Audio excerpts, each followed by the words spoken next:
All right, what is going on, guys? My name is Leonmaster'S. Welcome back to another Overwatch League video. And today, I am finally doing my first prediction videos for this season of the Overwatch League, the 2021 Overwatch League season 4, whatever way you want to call it. But I am doing it, and I'm going over 9 things to talk about. We got some basics in there, like the Rookie of the Year, Coach of the Year, Dark Horse of the Year, MVP, Most Improved Player of the Year, Most Improved Team of the Year, winner of APAC, winner of NA, and winning the whole thing at the end. We're going to talk about some of the basic stuff, but also opinions y'all may want to hear, maybe not want to hear. Who knows? So let's go ahead and not waste any more time. Let's go ahead and jump right into the Rookie of the Year section. And I got to say, this one was a tough one. You know, I had my top 3 picks were probably Pelican, Muse, and Mag. And when it comes to popularity, I think Mag is probably going to take this one, but he's also insanely good at the game, then definitely will help the Washington Justice. Then you look at Muse, and he's also insanely good, but he's not as popular as Mag, which may pull him down from votes when it comes to the whole Overwatch League.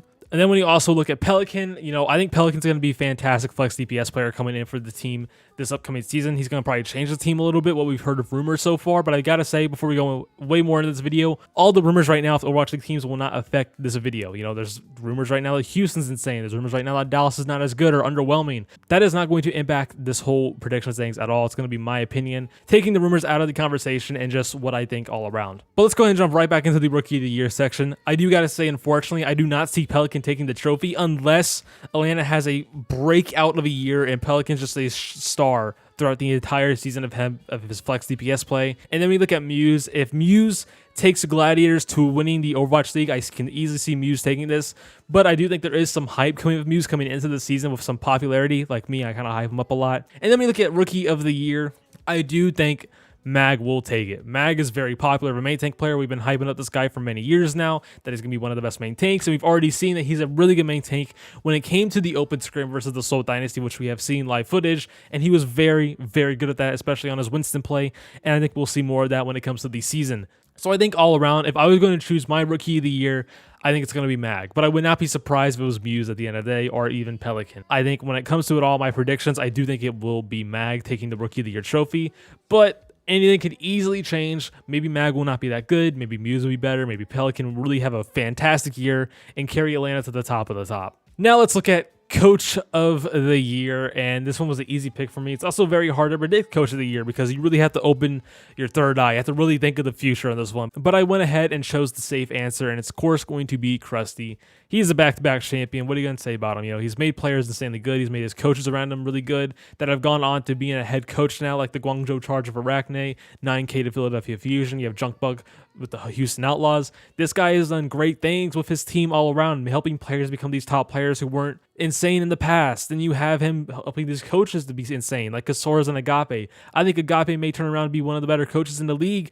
The next season, he may end up being a head coach. And most likely, once again, I think he will end up winning the Overwatch League, if not get close to it. I really have a gut feeling Shock is going to win this season again. That's already another prediction for later. Unfortunately, I do see Shock winning again until they lose. And whenever they lose, I will not have Shock winning. But they have been dominant for years now. And I could absolutely see him get another back-to-back championship when it comes to Krusty, and who knows what Krusty's going to do after that. Then on to the Dark Horse teams. This one's always a fun conversation for me because I could easily pull something out and people would not expect it. So the teams I have been looking at for Dark Horse is either going to be Houston, Boston, LA Valiant, and the London Spitfire. At first, I wanted to choose London Spitfire, but I do not think they will compete with the top teams, which is going to be hard to really put them as Dark Horse. But when it comes to a Dark Horse, who I think does not get a lot of love, that still gets a lot of doubt, and I think it's going to be the Boston Uprising. These guys are going to come in hot. I'm still seeing a lot of doubters for the Boston Uprising, and I think Boston Uprising is going to swing very hard into the Overwatch League, be potentially near the top teams in the league. Now, it's going to be hard to beat the top teams, but I think they could pull up a fight and make it very hard for the other team to win against them. Like, let's say the Shock. I think Boston could bring a really nice fight to the Shock when it comes to this team. You have a fantastic coach with Lori, Stan One, who could be solid, Punk, who could be better around this team. You have the fantastic support line with Faith and Myeonbong, who could be a top support line instantly coming into this next season. And then you also have I'm 37 and Valentine, which I think I'm 37 has majorly improved when it comes to his Contenders days with his hits gameplay. And you have Valentine, one of the best flex DPS players that was in Contenders, now on the Boston Uprising. And there's a core here with the Boston Uprising, with Lori, with Faith, and with Valentine. There's a huge core here that will work out. Unfortunately, they do not have Soon anymore, but I don't think that's going to be a huge issue with Color Hex still in the team that is coached under Lori. What we've already seen so far is Color Hex has really improved when it came to the Steel Series tournament, and you have I'm 37 for double hit scan meta. This team is very flexible, and I think they're going to be good coming into this next season with the Boston Uprising.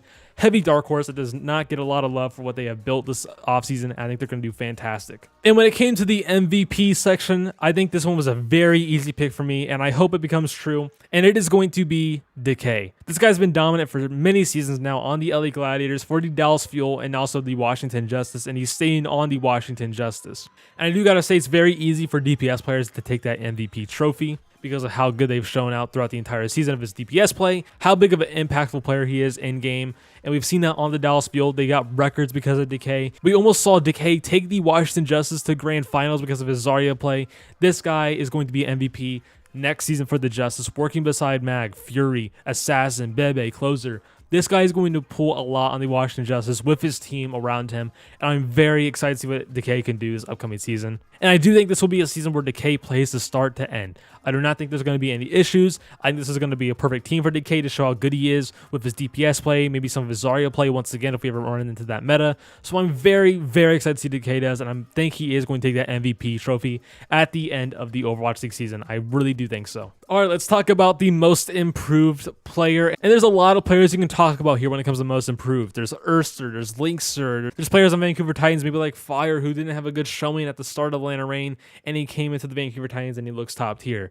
But when it comes to my most improved player, I am picking Blase. We've already seen this guy improve a lot in the Steel Series tournament with his Sombra play and just all around in that tournament. Blase has already shown improvement. He's going to be starting a lot on the Atlanta Spitfires. He's the only flex DPS player that's actually on the Atlanta Spitfires. He needs to be that player who plays all the projectile heroes and maybe some hit scan, not a lot, like the Sombra. He played a fantastic Sombra in the Steel Series tournament, and now that Blase is on this Atlanta Spitfire squad, he's going to be coached under some fantastic coaches that will probably make him play what he's good at. We've seen this happen multiple times now on the Boston and on the Houston Outlaws squad, where they just put Blase on heroes he was not comfortable on, and we saw that as a big impact on the game, and a negative impact, I should say, where it wasn't that good, and it really didn't make the team get that far.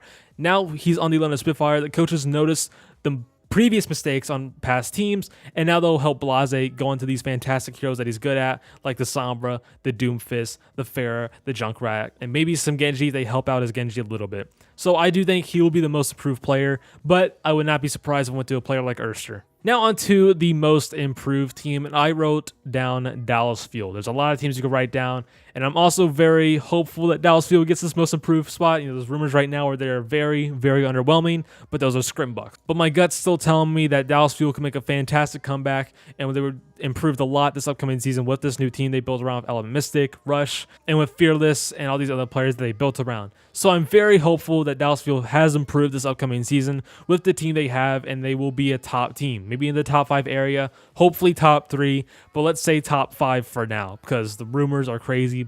But I still think in general, before the rumors came out, I was going to say top 3 or top 5.